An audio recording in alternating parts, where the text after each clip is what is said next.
une dernière raison, et je pense que c'est important de la souligner parce que je pense qu'on a souvent tendance à l'oublier. C'est tout ce qui est éco-anxiété, donc c'est un terme qui est quand même assez récent, mais qui est de plus en plus connu.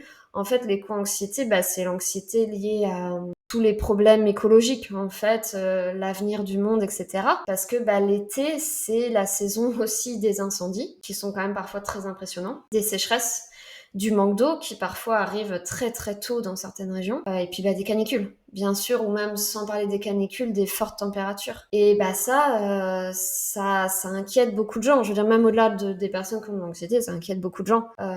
Forcément, on s'inquiète aussi de l'avenir, on se demande comment ça sera dans le futur. Quand on voit que, bon, l'année dernière, il a fait très moche, en tout cas là où j'habite.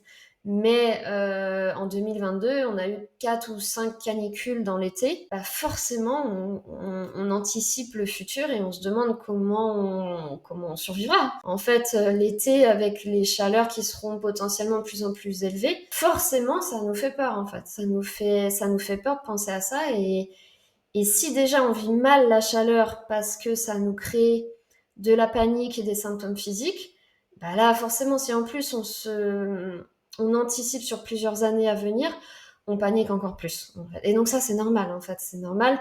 Et l'éco-anxiété, c'est vraiment difficile parce qu'il y a beaucoup d'impuissance.